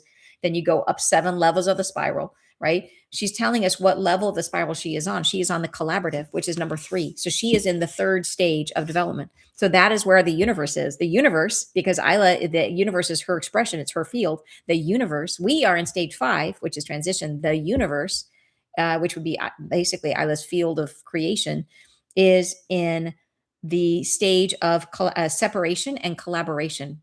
So if you go, so I think that was really, really interesting. And I didn't actually pull that out, even though it was in there. I didn't, because it felt like it was a kind of a sidetrack, but I thought it was so interesting that she mentioned very specifically, this is where she is right now in her growth process. So yeah, I also loved, another favorite chapter was the part about the first thought, that the first thought is where God created angels, because I didn't know that before writing this section, that I didn't understand the idea that first God says, I am, and then God says, what am I? And God, meaning, that's the word I always, that is the word I choose to use. Understand, please use your own word for God, or your own preferred pronouns, how you prefer to refer to God. I just use that because that feels natural to me. But the idea that the angels were created with the first word, which was a first thought, which is I am, so that they are not created in separation. And that explains so much to me, that I always knew they were different from us. And I knew that they were like an essence, that they are everywhere, and I knew that they were connected to us, but I didn't always understand, like, what's the difference, and how was that different, and why were they made different? And I always knew that they always said they were the light of God, and that we are the spark of God. So I knew that was different, that we were built differently, that they are like the consciousness or the awareness of God, but that we have God's creative spark. But I didn't really know, like, okay, how did that happen? This chapter explains it. explains that they were created before separation happened, right? That they were created before that first. They were the first wave that came out, which is I am. And so they became consciousness. They became God awareness, right? So cool. So that first thought manifested into angels. So cool. But then we were created from the second thought, which is what am I, which is the thought that generated separation. So we are born with the creative spark. So I love that. Probably would be my favorite section, just because I've had such a strong connection with the angels for so long, and trying to understand these concepts, like even trying to understand who Isla is, was really hard for me in the beginning, because I had no concept that she existed. And so she had to come up with a way of that I could understand, that would explain the concept of them. And she used the concept of a mother. So I explained in the book, like when my first contact with her, the first time that I actually like, and I saw her in dreams several times, but the first time she came through in meditation, she showed herself as a mother. And the way she did it, and I describe it, the story in the book, was that I saw a woman kneeling on a dirt path, and she's looking down the dirt road, and she sees Jesus, Yeshua, going to be incarnated. And she's feeling all the feelings a mother would feel, the deep love, the sadness. She's aware of what's going to happen in his life, the pride, everything that the mix of feelings you would feel as he's going to incarnate. And I think in my head, oh, that must be Mary, because it's his mother watching Jesus. So I think, oh, it's Mother Mary. And then I stop myself. I'm like, wait a minute. He's leaving to go be incarnated. So, and that means Mary's on earth. So who is that? Like, it's clearly his mother, but who is that? And as soon as I asked myself that question, as soon as the concept of mother was planted in my head, and I asked the question, I realized it wasn't Mary. Who is that? That was the moment that my vision transitioned, and I saw her for the first time. And I saw her as this ethereal being. And she showed me herself before she became creative, before she merged with the Grand Central Sun. So she showed me as this sort of ethereal. So what I mean by that is I saw her as like almost like, if it wasn't for the faint outline, I could see right through her, if that makes sense. It was almost like the way that we see the like the stars, like what do you call it? The constellations drawn in the sky, where the stars are formed and it's like connect the dots. That's kind of how I saw her. But she was clearly a beingness. Like, she clearly had substance and mass, but not as we are as humans. Very, very not, more like connect the dots. That's the best way I can describe it. And then when she merged with the Grand Central Sun, her body, the way she showed it to me was she connected to me telepathically and let me feel her feelings, so I could feel the connection, and I could feel when they got stuck and they couldn't merge any further. So I could have that sense of like, oh wait, something's like it's almost like gears turning, and all of a sudden it gets stuck and it won't go anymore. And so then I'm like, oh, what's going on? So I understood this concept that there has to be this separation, that you can't merge all the way, that there has to be this dynamic tension. And then I saw, like, because I was in her, I could see her body filling up with the golden energy. And she would pull up her hands and it would flow through her fingertips like golden energy. And it was just this amazing, oh my gosh, like, look at this. What can I do with this? It was incredible, absolutely incredible. That was my first experience and that was when I first really understood, like, that there's this being out there. So here's a weird one. I know we're going way off topic, but here's a weird one. That one of the things I learned is that there are four beings, and I called them beings of impossible proportion. And they live at the corners of the universe, and they support the universe. They create almost like tension between the edges of the universe, which is so interesting. And the best way to describe them is beings of impossible proportion. They're impossibly big. And they are part of like how the structure of the universe kind of holds together. So they are somehow supporting the field of creation that Isla generates. But so I don't know if they were born by her, if they were born differently, if they're part of the universe or not part of our universe. I'm not really sure about that. But I think it's funny that there's these beings that we couldn't even wrap our head around, beings of impossible proportion. That's their official name. It's so funny. Yeah. So, let me come down a little bit here and catch up with you guys. Here we are. It says, I wonder what it means to trust the energy of what you want to create. I think about aliens being here, and I have no idea what that looks like, but maybe I have a little idea of what it feels like to trust the energy of what you want to create. So what I would say for that one is that the idea is to trust yourself. is that you are the creator, and that sometimes we are creating subconsciously and sometimes we're creating consciously. But the idea would be to say, what would happen if we just relaxed and didn't try to control what we create with from here? What if we just said, okay, I'm going to just let energy flow through me, and I'm going to let it take on my imprint, and I'm going to trust this imprint. I'm going to trust who I am today, and I'm going to trust that whatever comes through me, that I'm going to love myself. So whatever comes through me, I'm going to also love. So that's how I would describe it. It's when we stop trying to control what we create and we just allow our essence to be creative. And that's how we get there. That's new earth creation. Yeah. You design and 3D print things. I can't do that with my heart. It's all about drawing, design, and controlling the variables. Interesting. So, but you have to have the idea of what to make. So I would say that initial concept is your connection to source. That when you get the download of like, what am I going to make? How am I going to make it? That it is absolutely, wouldn't you say, it's a creative process? So, and certainly, like, so the way so when we create with our heart, it's not, that doesn't mean that we abandon the head altogether. It's that the dance changes. Right now, we lead with the head. Like right now, we try to decide what to do by researching and analyzing things. And that's how we make our choice. We're like, well, which thing should I do? I'm going to do the research. I'm going to look up the reviews. I'm going to pick based on data. And so the head leads. In the new way of creation, the idea is to say, which one brings me the most joy? If I let my heart, if I feel into each one and see what my heart says, where do I feel joy? Okay, that tells me which way to go. Now I will use my head to figure out how to make it happen. So the head supports the heart. So it's not like we leave the head behind. We still need the head. And you might even want to confirm the heart with the head, that the heart feels, and then you look it up and say, well, is that possible? Right? How would I even make that happen? And so the head steps in to begin to support the heart. Can you draw from your heart space? Great question. I mean, I think again, it's that dance, and it would be an interesting practice to dance between the head and the heart, but with drawing, by conceptualizing and then letting letting the heart decide what to make, and then letting the head figure out how to put it onto paper, or just closing your eyes and seeing what happens, letting your hand go and seeing what emerges. One thing I would say is I find that the heart does not like to stay in 2D. Doesn't, drawing on a flat piece of paper, you know what I mean, might be challenging for the heart. It would be interesting to test that, to try that out. And then thank you for being here. Let's see, your drawing and design come from your heart, and how you exactly. Yes, so cool. I was finding, okay, there we go. And then do we have Amazon in New Zealand yet? Anyone? I'll give it a go. So frustrated. Oh, I'm so sorry you can't get it right away. I know there's been some people from New Zealand who got it, I think. You're planning a lion statue right now. Very cool. Perfect for Lionsgate. Exactly. Thank you for acknowledging Isla, goddess restoring balance. Most still only acknowledge God as the patriarchy. Yes, agreed. And you're a Leo. Woohoo. What does that mean to design from the heart? I'm taking it second to last paragraph. Page 88.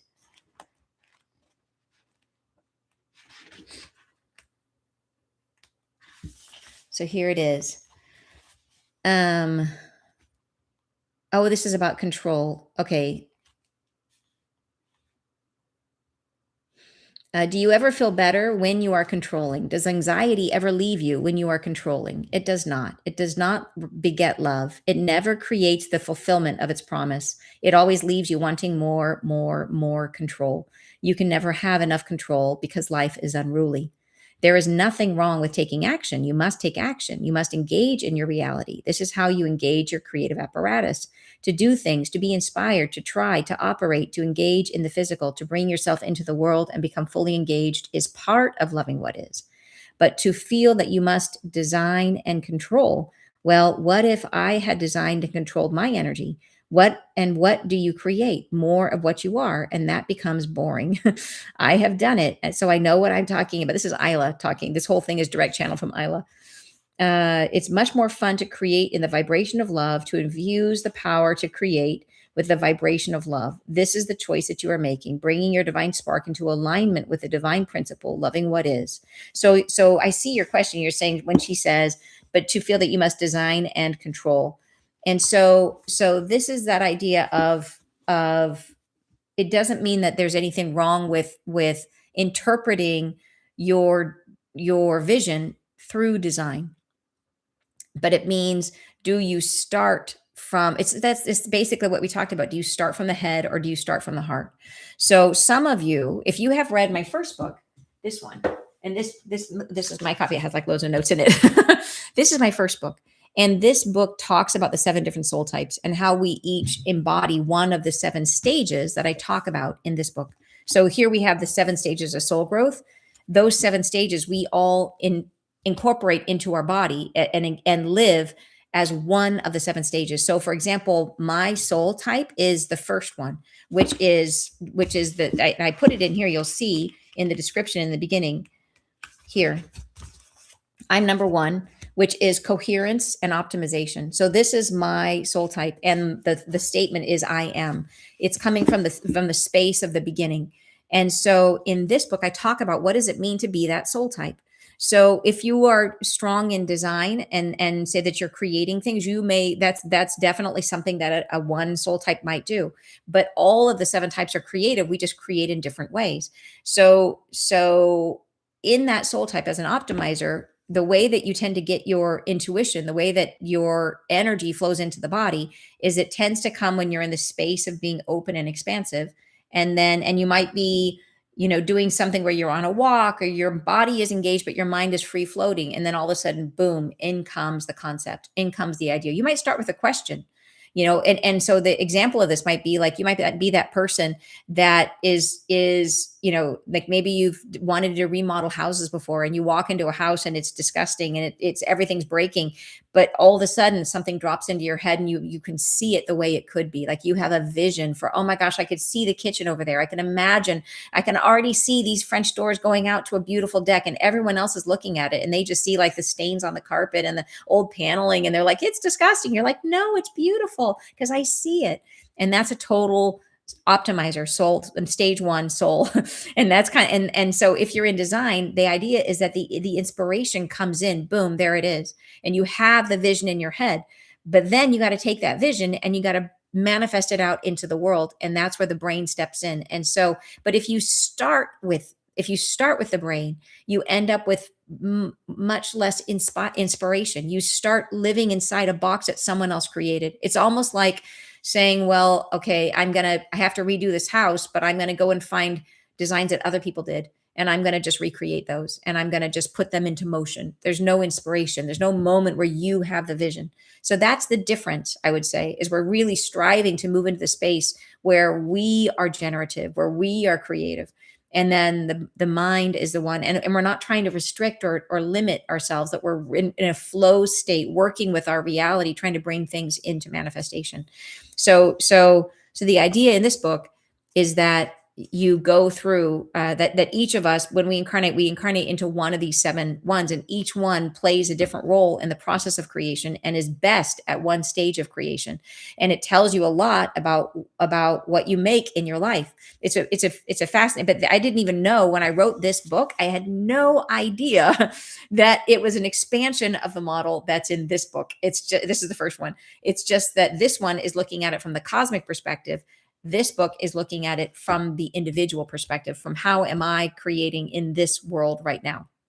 And how can I do it better? How can I work with others better? How can I like understanding my own process of manifestation? Because each of us, believe it or not, there's like 7 different thought forms or thought patterns that dictate how we basically create in the world. And most of us are totally unaware of it because we never notice our own thought patterns. So yeah, it's pretty fascinating. So hopefully that answers your question. Yeah. And here we are. Let's see. He's going to help protect my order from Amazon. There we go. Going to help protect your abode energetically. That sounds good. It's so cool. You rescue animals too. I would love to meet you when you guys are chatting with one another. That's awesome. The workshop is a brilliant idea. Thank you so much, Judith. Yeah, I'm very excited for it. And then here we go. Let's see. You're absolutely my kind of peep. I used to. Oh, see, you guys are having a conversation. That's awesome. Let's see. I have a magnetic array I stumbled upon that helps alleviate pain and cramps. It gets stuck in my brain about how to bring it to the world. I need less advertising strategy, more flow. I love that you're noticing that and noticing where you're stuck. Because you're right. It is like the challenging thing that we often have with creation is that often we end up like like in our soul type, and I talk, and this is sort of getting more into this book, but one of the things I talk about is how we each have our one soul type, and it's the thing that we're absolutely best at, and it's the thing that we love to do. And so when we start projects, that's where we go. We start with the thing we're best at. And then there are two or three usually other soul types that we have adapted to, that we learn through like maybe you went to school for a particular trade and it taught you how to think in a particular way. And we develop skills in two or three other different soul types. So usually we can work pretty well in four or five of the different energies, but there are usually at least two that we really stink at, and that we stink at to the point that we don't even see them. We're not even aware that they're missing. So and all creation, as we know from this book, all creation has to go through the seven stages. Everything, whatever we're creating, it has to move through all seven stages. Even you're making dinner, it's got to go through all seven stages, you know? And if we are missing two of the stages, what ends up happening is we do the ones that we're comfortable. We always start where we're most comfortable. And then we do the other ones we know how to do. And then we get to the ones we don't know how to do or we're not aware of. And we get stuck and we don't know what to do. So we go back to the thing we're best at. And we go back to stage one, the first thing we did, and we do it again. We're like, oh, well, I guess it's not working. I'll just go back and redesign it again. And it's because we don't understand the process. We don't understand the seven, that we have to get through the whole flow. So it's like we stop the energy here and we just go back to start again. So that is, I think I see that over and over and over again. And so this book is the antidote to that. This book helps you with that.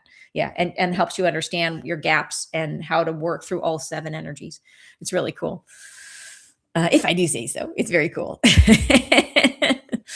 And then, I'm so glad you enjoyed the Pam Gregory and interview. That's awesome. Pam was beaming while talking to you. Thank you so much. Thank you so much.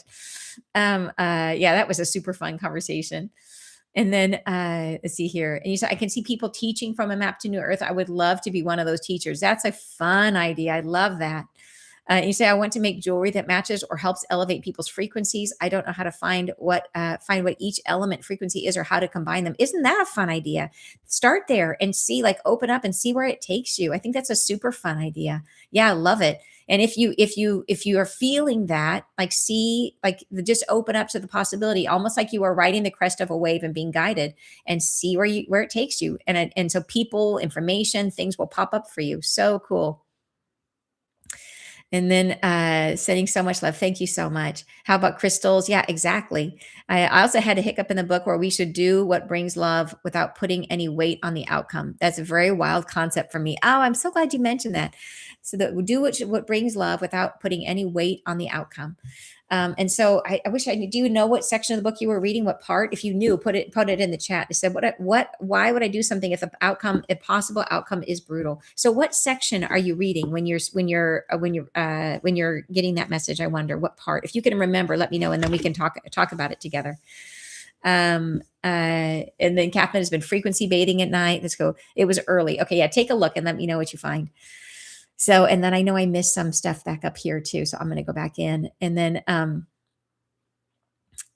here we are. Let's see.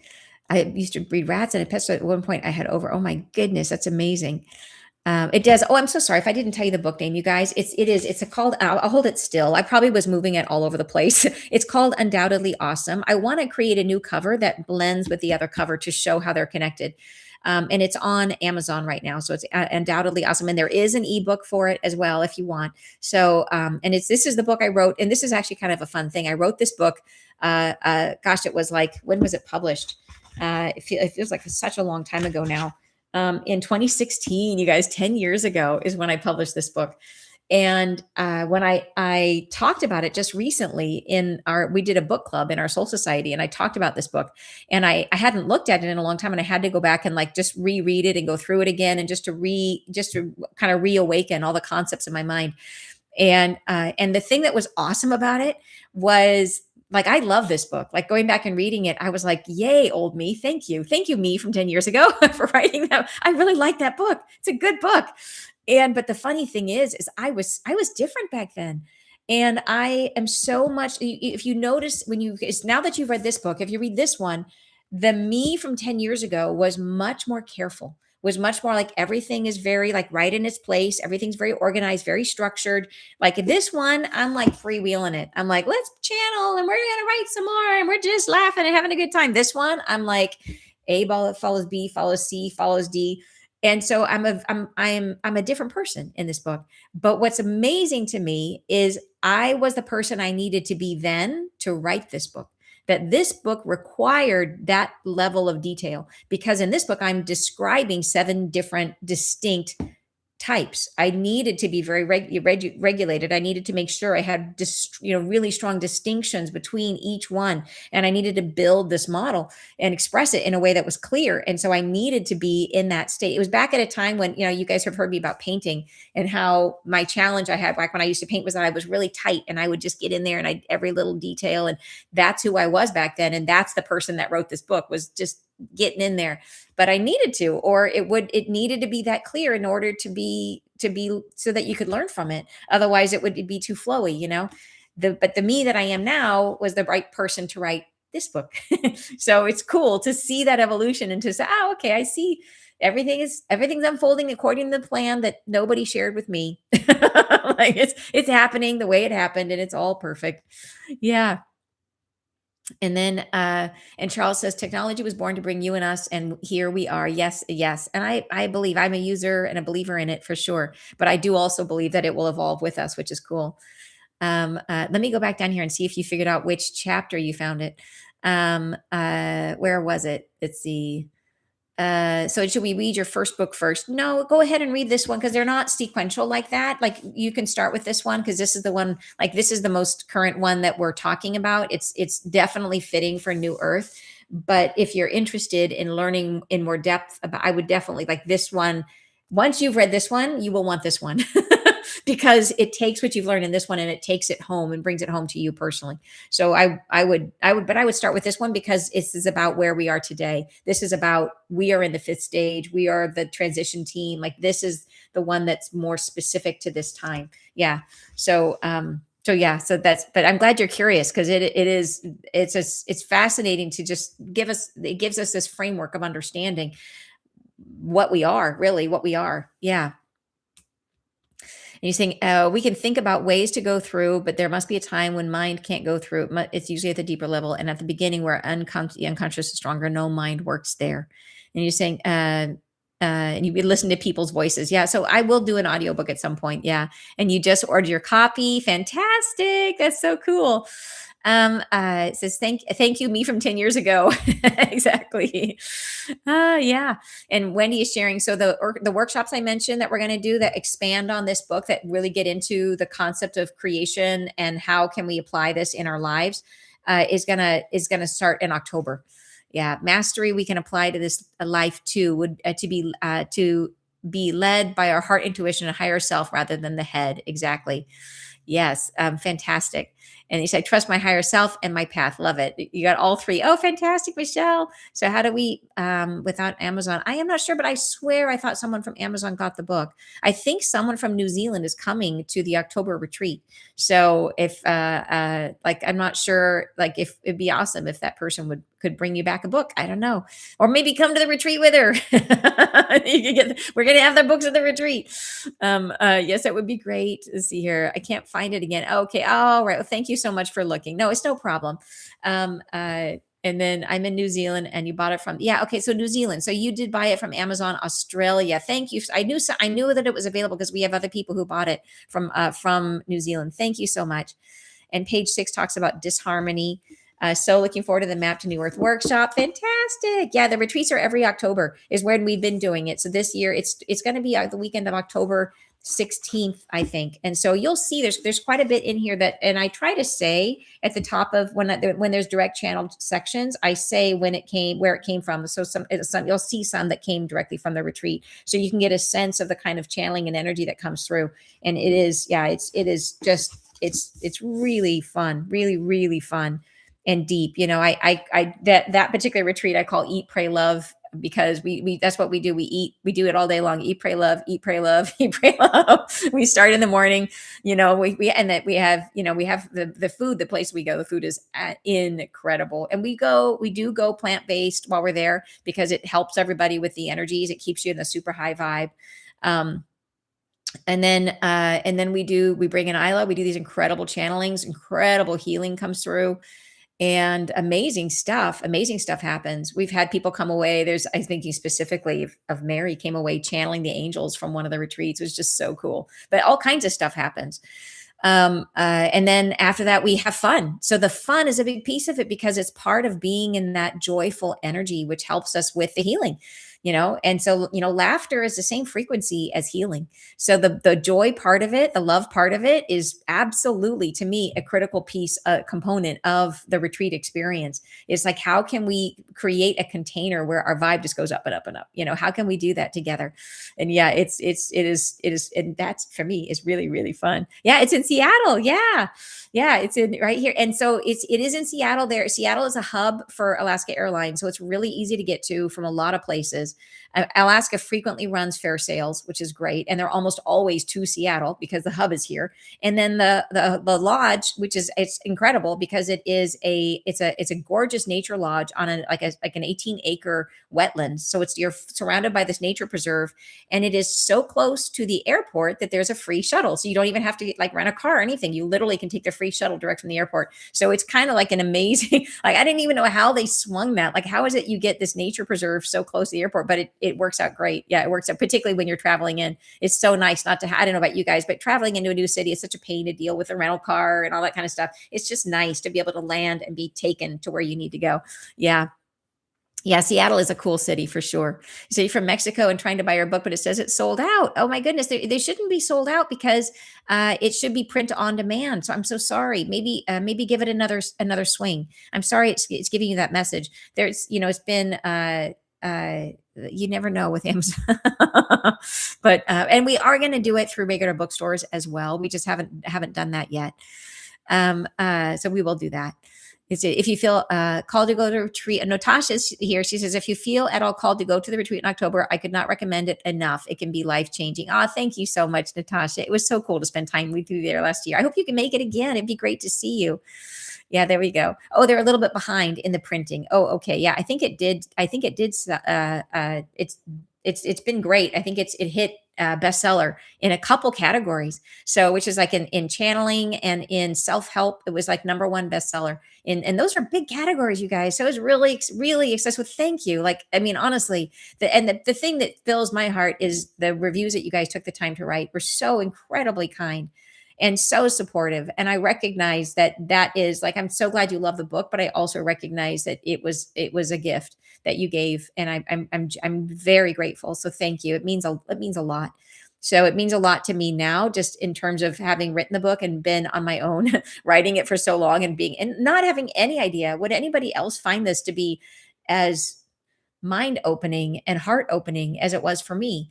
And hoping that you guys would feel that way, or that you would feel something that made your own reaction, whatever it would be, but really having no idea. Like, not even like, I didn't even share the beginning book with Wendy or Kira or anybody. Like, nobody else saw it but me for a year. And then after a year, I finally like, okay, I need you guys to read this, and we got to, you know what I mean, make sure that it's clear and all that kind of stuff. But I was very much by myself with this for a long time.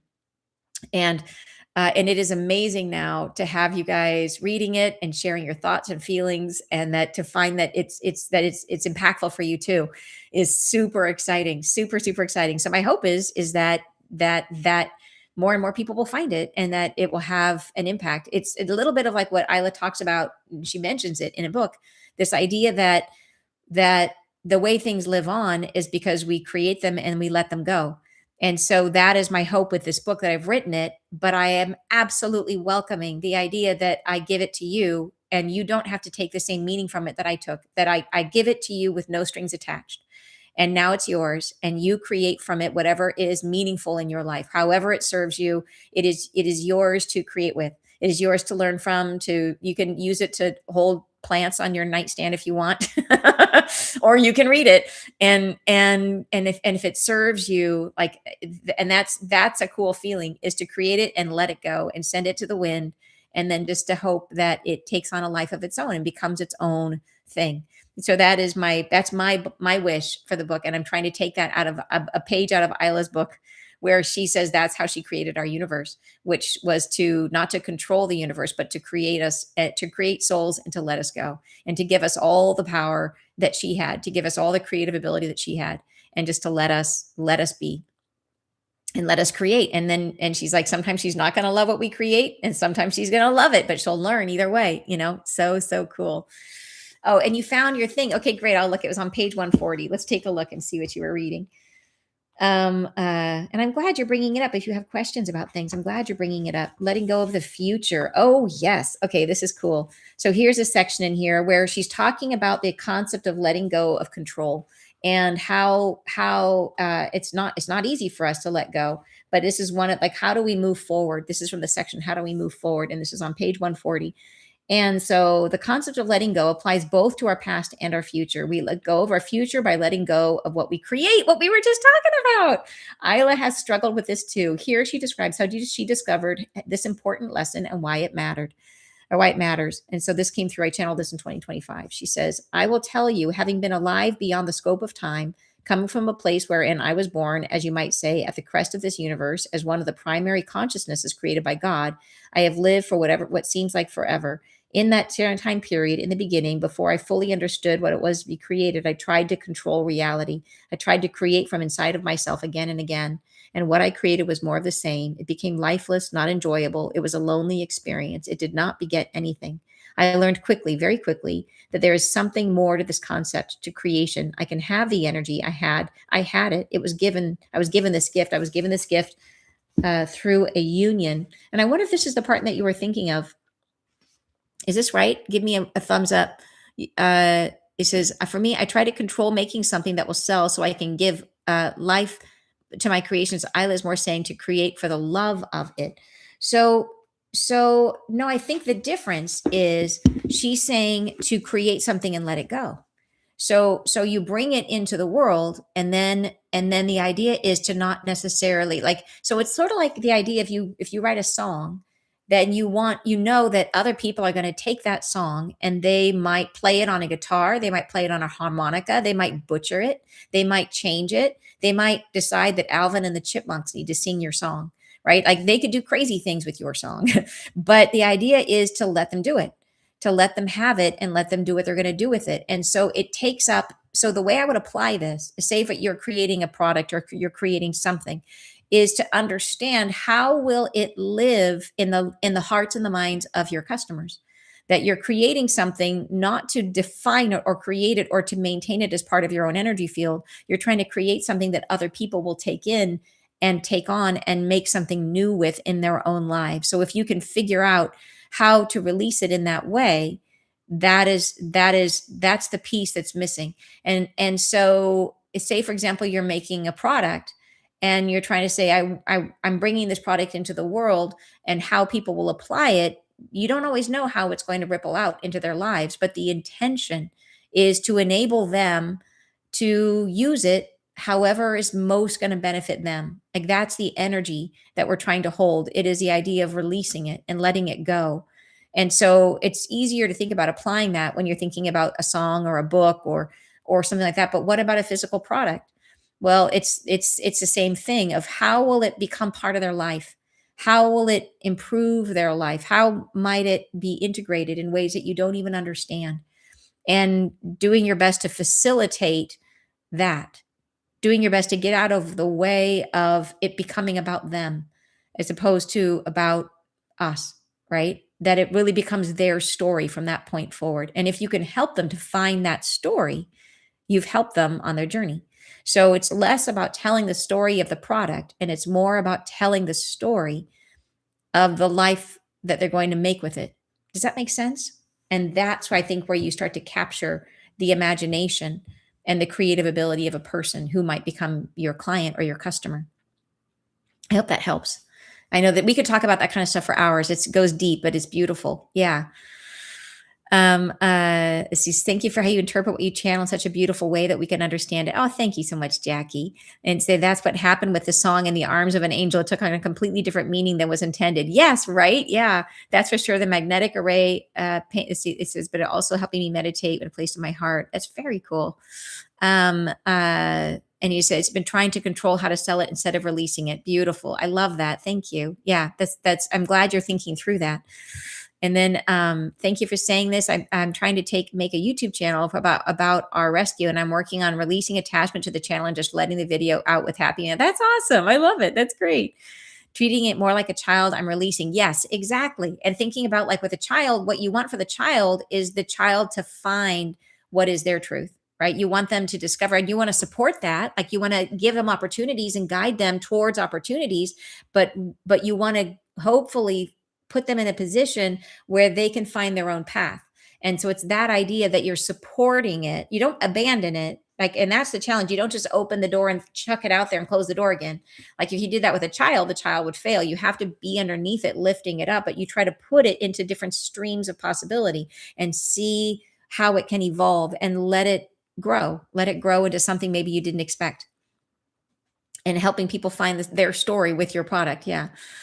It's like the concept of equality versus equilibrium. Yes, that you discussed. It will be what is best for each individual, not equal. Yes, Janine, I'm so glad you mentioned that one. I think that's a really powerful concept. I'm so glad you mentioned it. For example, let go. There are levels of it. Fundamentally, one may still try to do and force their way through. Yes. Or if you give something to somebody, you have to accept whatever they do with it. Yes, right? Totally. Totally. There we go. And then it says, I want to pop in. I saw this party happening. I'm so glad. Thank you so much, Jackie. So happy to be here. Found it a little late. Well, I'm glad you were able to join us, you guys. Oh my gosh, you guys, this is amazing. Thank you. Thank you so much. It's been awesome to celebrate with you guys. It really does feel like I feel a shift in myself of just that. Yeah, it's what celebration does. It's where you really just say, okay, I can now, it's not putting an end to anything. It feels almost like, um, it just raises the joy, I guess is what I'm feeling. It raises my joy. It expands my joy around this whole concept. It's no longer something that's just locked inside of me. It's something that we all share. It's a little bit like Isla's practice from the Friday Live, where she connected joy from today to joy from tomorrow and made a little connection between. And that connection is what expanded it. And I feel like by sharing this together, I feel like I have my joy, you have your joy, and we just made the connection. And I feel in myself, I feel like my joy is expanding. And that feels like celebration. So thank you. Thank you so much, you guys. Beautiful, beautiful time together. Thank you. And yeah, we'll keep the conversation going, and we'll do the workshop in October. I'll let you guys know as I'm in the process of, like, it's, how I create things is it comes through as I'm channeling. And so I've been gradually building the blocks of it. And I'm excited, very excited, because it really does build on the concepts in here. So yeah, so we'll see. So thank you very much, and excited to see many of you. Oh, Daphne's here. She says, adore the book. Thank you so much. Love you, Daphne. And then I'll see many of you, it sounds like, at the retreat, which is so cool. All right, you guys, have a beautiful day. I'll see you soon. Bye, you guys. Love spending the time with you. Bye-bye.